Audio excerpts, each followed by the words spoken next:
Hi കൂട്ടുകാരെ, ഇന്നിവിടെ നമ്മുടെ മൂന്നാമത്തെ സ്വിങ് ക്ലാസ്സിലേക്ക് എല്ലാവർക്കും സ്വാഗതം. നമ്മൾ ഇന്നിവിടെ ചെയ്യുന്നത് ആദ്യം ഈ തയ്യൽ മെഷീനിൽ നൂലിടുന്നത് എങ്ങനെയാണെന്നാണ് കാണിക്കുന്നത്. ആദ്യം നമ്മൾ സ്പൂൾ പിന്നിലേക്ക് ഒരു നൂലിട്ടു, എന്നിട്ടത് ത്രെഡ് ഗൈഡിൽ കൂടി, ഇത് ത്രെഡ് ഗൈഡാണ്, അതിൽ കൂടി കൊണ്ടുവന്ന് ടെൻഷൻ ഡിസ്കിനകത്ത് കൊണ്ടുവരുന്നു. എന്നിട്ട് അതിൻ്റെ ആ രണ്ട് പ്ലേറ്റിൻ്റെയും നടുക്കിലൂടെ നമ്മളിത് ആ കമ്പിക്കകത്തോട്ട് കുരുക്കുന്നു. എന്നിട്ടിത് ഈ ടേക്കപ്പ് ലിവറിനകത്തൂടെ കൊരുത്ത് താഴെ വരുന്ന ഈ കമ്പിയിലോട്ട് കമ്പിക്കകത്തൂടെ കയറ്റി നമ്മൾ സൂചിയിലോട്ട് കുരുക്കുന്നു. എനിക്കിപ്പോൾ സൂചി നൂല് കോർക്കാൻ കണ്ണ് കാണാത്തതുകൊണ്ട് ഞാൻ ത്രെഡ് റൈഡർ വെച്ചാണ് നമ്മൾ സൂചിയിൽ നൂല് കുരുക്കുന്നത്. അതാകുമ്പം വളരെ പെട്ടെന്ന് കൊരുത്തെടുക്കാൻ പറ്റും. ഇപ്പം ഞാൻ സൂചിയിൽ നൂല് കൊരുത്ത് കഴിഞ്ഞ് ഇങ്ങനെയാണ് നൂല് ചുറ്റുന്നത് മെഷീനകത്ത്. അത് നിങ്ങൾക്ക് മനസ്സിലാക്കണമെന്ന് വിശ്വസിക്കുന്നു. ഇനി നമ്മൾ അടുത്തത് ബോബിനകത്ത് എങ്ങനെയാണ് നൂൽ ചുറ്റുന്നതെന്ന് നോക്കാം. അതിനുവേണ്ടി നമ്മളൊരു നൂലെടുത്ത് വെച്ചിരിക്കുന്നു. ഇനി ഈ നൂല് ബോബിനിൽ വരാം. ആദ്യം നമുക്ക് മെഷീനിൽ നിന്ന് തന്നെ നമുക്ക് എങ്ങനെയാണ് നൂല് ചുറ്റുന്നതെന്ന് നോക്കാം, വളരെ പെട്ടെന്ന് തന്നെ. അപ്പം നമ്മൾ ഈ ബൈൻഡറിനകത്തോട്ട് ഈ ബോബിൻ കയറ്റിയിടുന്നു. എന്നിട്ട് ഇത് അങ്ങോട്ടായിട്ട് ഈ നൂല് നമ്മൾ ഇങ്ങനെ ചുറ്റിയിട്ട് എന്നിട്ട് ആ സ്ക്രൂ ഒന്ന് മുറുക്കി കൊടുക്കുന്നു. എന്നിട്ട് ആ വീല് കറക്കുന്നു ചവിട്ടിക്കൊണ്ട്. അങ്ങനെ കറക്കി വരുമ്പോൾ ഈ നൂല് ചുറ്റി വരും. ഇത് മെഷീൻ കേടായതുകൊണ്ട് ഇതിനകത്ത് ചുറ്റി വരത്തില്ല.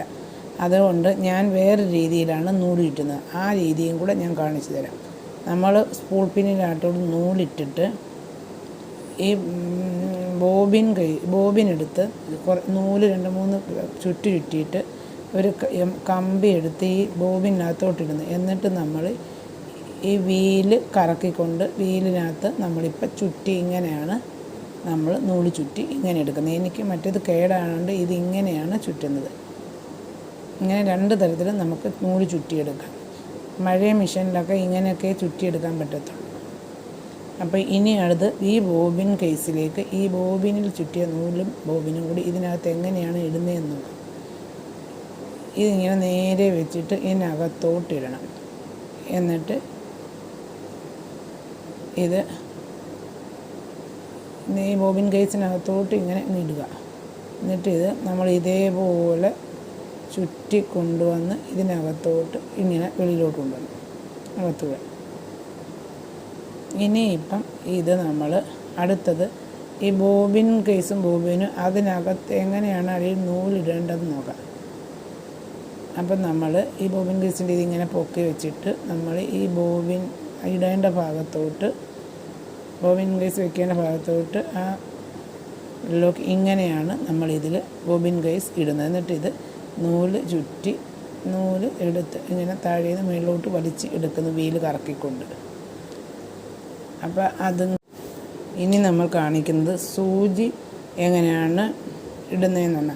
അപ്പം ഈ നീഡിൽ സ്ക്രൂ ഊരി നമ്മളിങ്ങനെ എടുക്കുന്നു. എന്നിട്ട് അതൊന്ന് ഇട്ടിട്ട് നമ്മൾ ഈ നീഡിൽ ഇതേപോലെ ഈ പരന്ന ഭാഗം ഇങ്ങനെ തിരിച്ച് വെച്ച് ആ നീഡിൽ സ്ക്രൂ അയച്ചിട്ട് അവിടെ മുകളിലോട്ടൊരു ഇടാനുള്ളൊരു ചെറിയ വിടവുണ്ട്, അതിനകത്തോട്ടിടുക. ഇനി എൻ്റെ ഇതുപോലെയുള്ള വീഡിയോ കാണുവാനായി ഷംലാസ് സ്വിങ് കോർണർ എന്ന ചാനൽ സബ്സ്ക്രൈബ് ചെയ്യുക. അടുത്ത ക്ലാസ് തുണി എങ്ങനെ നേരെ തയ്ക്കാം എന്നതാണ് ആദ്യം പഠിക്കുന്നത്.